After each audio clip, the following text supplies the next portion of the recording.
నమస్తే, welcome to of the record. నేను రాజేశ్వరి.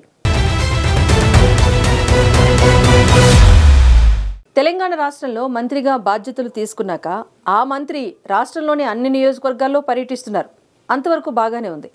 కానీ తన సొంత జిల్లాలోని ఆ నియోజకవర్గంలో మాత్రం ఇప్పటి వరకు ఆయన అడుగు పెట్టలేదంట. కరవమంటే కప్పకు కోపం, విడవమంటే పాముకు కోపం అన్నట్టుగా ఉంది ఆ నియోజకవర్గంలో కాంగ్రెస్ నేతల పరిస్థితి. దీంతో ఆ నియోజకవర్గంలో ఆ మంత్రిని నమ్ముకున్న క్యాడర్ అంతా తీవ్ర అసంతృప్తిలో ఉన్నారంట. ఇంతకు ఆ జిల్లా ఏంటి, ఆ మంత్రివర్యులెవరు?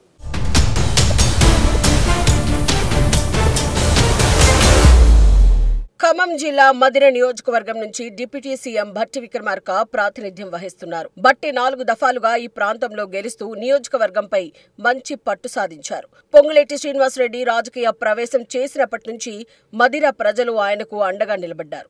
జిల్లా అంతటా క్యాడర్ ఉన్నట్లే మదిరలో కూడా పొంగులేటికి క్యాడర్ ఉంది. అయితే ఆయన కాంగ్రెస్ గూటికి చేరడం, పార్టీ అధికారంలోకి రావడం, మంత్రి అవడం చకచకా జరిగిపోయాయి. మంత్రి హోదాలో పొంగులేటి ఖమ్మం ఉమ్మడి జిల్లాలో అన్ని నియోజకవర్గంలో పర్యటించారు. అటు ప్రైవేటు కార్యక్రమాల్లో పాల్గొంటూనే ప్రభుత్వం చేసే అభివృద్ధి కార్యక్రమాలకు చురుగ్గా హాజరవుతున్నారు. అయితే మదిర నియోజకవర్గం వైపు మాత్రం కన్నెత్తి చూడడం లేదన్న ప్రచారం సాగుతోంది.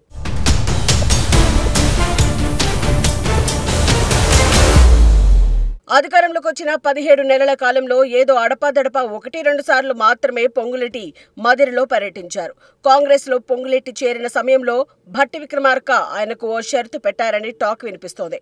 తన నియోజకవర్గంలో పొంగులేటి పర్యటనలు ఉండకూడదని, తన మార్కు తప్ప మరొకరి ప్రమేయం అక్కడ అవసరం లేదని అధిష్టానం వద్ద పర్మిషన్ తీసుకున్నట్టు చర్చ నడుస్తోంది. అందుకే పొంగులేటి మదిరకి రావడం లేదన్న ఆరోపణలు వినిపిస్తున్నాయి.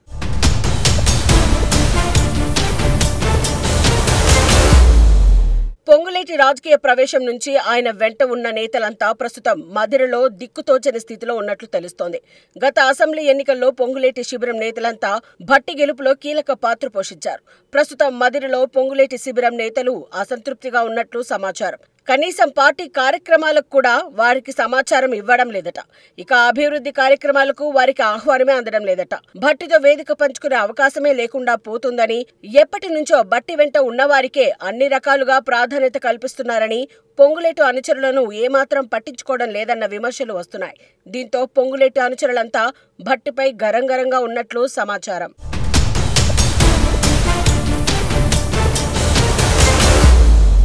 మంత్రిగా ప్రమాణం చేసిన మరుక్షణమే తన వారికి పదవులు కూడా ఇస్తానన్న పొంగులేటి తన హామీని విస్మరించారన్న టాక్ ఉంది. పదవుల సంగతి పక్కన పెడితే కనీసం తాము పార్టీలో ఉన్నట్లయినా గుర్తించండి అని వారు మొరపెట్టుకుంటున్నారట.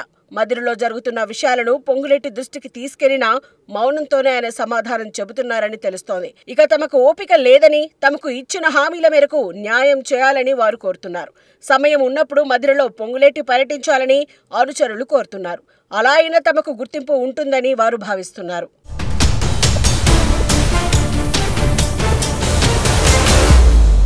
తెలంగాణలో అన్ని ప్రాంతాల్లో పర్యటిస్తున్న పొంగులేటి మదిరలో మాత్రం పర్యటించకపోవటం వెనుక అధిష్టానం ఆదేశాలున్నట్టుగా సమాచారం. అయితే తన అనుచరులకు జరుగుతున్న అన్యాయాన్ని కూడా పొంగులేటి అధిష్టానం దృష్టికి తీసుకువెళ్లే అవకాశం ఉన్నట్టుగా తెలుస్తోంది. ఇంతకాలం పొంగులేటి వెంటే ఉన్నామని, ఏదో ఒక సందర్భంలో ఆయన తమకు న్యాయం చేస్తాడన్న నమ్మకం ఉందని వారంతా ధీమాతో ఉన్నారు. ఏది ఏమైనా మదిరలో జరుగుతున్న పరిణామాలను పార్టీ అధిష్టానం చక్కదిద్దకుంటే నష్టం వాటిల్లే అవకాశం స్పష్టంగా ఉంది. చూడాలి మరి మదిర పాలిటిక్స్ ఎలా మారుతాయో.